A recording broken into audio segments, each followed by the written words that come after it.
najis mughalladhah. Nanti kalau seandainya ada yang mau ditanya, ada yang nggak dipaham, bisa ditanya nanti, Bu. Penjelasan najis mughalladhah. Kedua, najis mughalladhah. Bisa langsung dilihat di bukunya. Kalau di bukunya itu halaman 9, Bu. Halaman 9. Kedua, najis mughalladhah. Adapun alasan najis ini disebut mughalladhah karena syariat memberatkan hukumnya. Dan najis ini disebut najisnya anjing, babi, dan keturunan salah satunya. Babi berhubungan dengan kambing, maka anaknya sama seperti babi dalam najisnya. Karena ada kaidah menyebutkan innal far'ah yattabi'ul akhassa min aslaihi fin najasah. Dalam kitab Taqriratus Sadidah. Dalam status najis, anak mengikuti salah satu induknya yang terendah. Jadi kalau seandainya ada kambing, naksir, babi, nikahlah mereka punya anak, meskipun anaknya itu keluarnya berupa kambing, tetap najis. Gak bisa kita pegang. Biar cepat paham ya. Jelas, Bu? Terus cara menghilangkan najis mughalladhah kita jelas, karena kita tahu kan anjing itu seperti apa, babi itu seperti apa. Tinggal sekarang bagaimana cara untuk menghilangkan ini, Bu? Maka caranya, lihat. Cara menghilangkan najis mughalladhah. Najis mughalladhah bisa menjadi suci dengan 7 kali basuhan dengan mencampur salah satu basuhannya dengan debu. Dibasuh harus 3 kali basuhan, Bu. Berarti pakai anggaplah 3 kali gelas. Apa 7 kali gelas. Salah satu daripada yang 7 itu dicampur dengan debu. Nah, cara mencampur debunya gimana?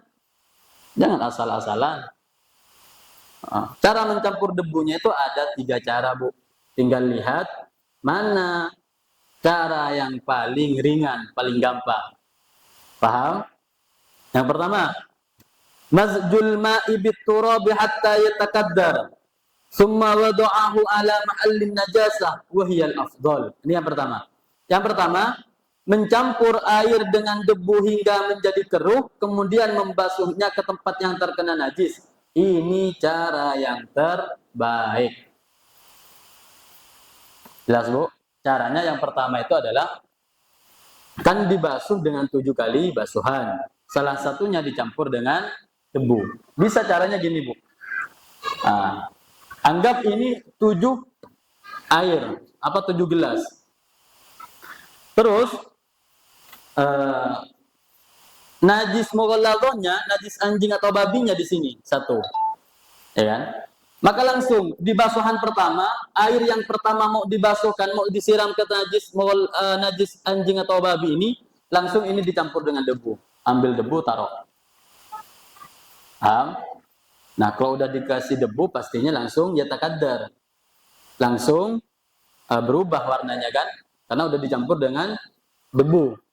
Maka baru setelah itu, Bu, ketika air ini udah menjadi keruh, langsung disiramkan ke tempat najisnya tadi.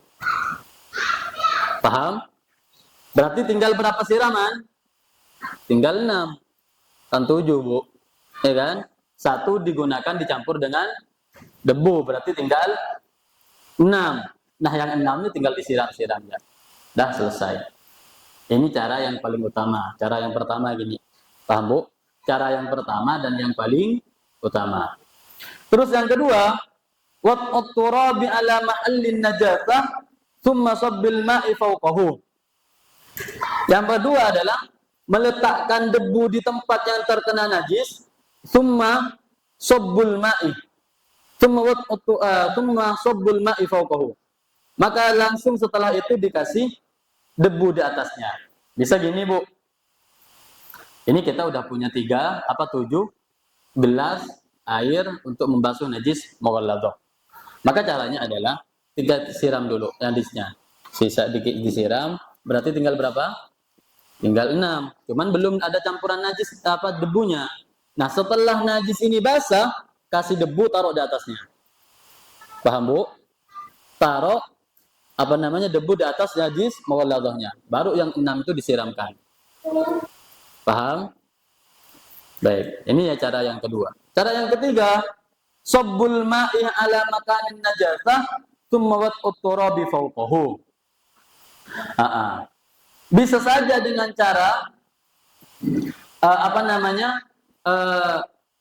debunya dulu ditaruh di atasnya, baru setelah itu disiram pakai air. Jadi contoh nih, najis mughalladhah, langsung dikasih debu,